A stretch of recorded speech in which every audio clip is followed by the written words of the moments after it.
ఇప్పుడు బేసిక్గా ప్రతి ఒక్కడి ఇవాళ చంద్రబాబు చుట్టూతా కోటరే ఉండదా, లోకేష్ చుట్టూతా కోటరే ఉండదా? కోటరే అంటే ఎవరండి? చుట్టూ ఉన్నోళ్ళు. ఇప్పుడు ఫర్ ఎగ్జాంపుల్ ఇప్పుడు మన దానికి ఉందనుకోండి, మిమ్మల్ని మన స్టాఫ్ని కోటరే అంటారు, అంతే కదా? ఏముంది కోటరే అంటే? చుట్టూ ఉండేవాడు వాడిని పాపాత్ముని చేస్తాడు, అసలు ఏమనుకోలేక ఎవడికాడు. చంద్రబాబు నాయుడు నిర్ణయం తీసుకుంటాడు, లోకేష్ నిర్ణయం తీసుకుంటాడు. మనం చంద్రబాబుని కలవాలనుకున్నాం అనుకోండి, ఈ మధ్యలో ఉన్నటువంటి వాళ్ళని అడగాలి, డైరెక్ట్గా మనం అడగలేం కదా. లోకేష్ని కలవాలనుకుంటే మధ్యలో ఉన్న వాళ్ళని అడగాలి. అప్పుడు వీళ్ళు ఏం చేస్తారు, మధ్యలో ఉన్నోళ్ళు ఆయన అడుగుతారు, వదిలే సాయితో మనకి ఎందుకులే అన్నారు అనుకోండి, లోకేష్ వద్దన్నాడు అనుకోండి, కలవాలనుకోలేదు అనుకోండి, అప్పుడు మనం ఎవరిని తిట్టుకోవాలి? లోకేష్ని తిట్టుకోలేము.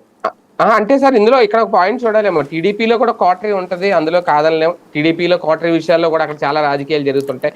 కానీ కొంతమంది అంటే ఇప్పుడు యనమల గాని, అయ్యన్న పాత్ర గాని, ఇలాంటి కొంతమంది మొదటి నుంచి ఉన్న వాళ్ళు ఇప్పటికీ బాబు వెంటే ఉన్నారు, ఎలా ఉన్నా సరే అనేది.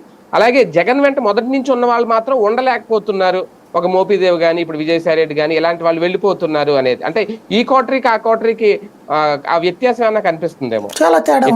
ఇదేంటంటే తెలుగుదేశం పార్టీ చాలా లాంగ్ స్టాండింగ్ పార్టీ, 45 ఏళ్ళ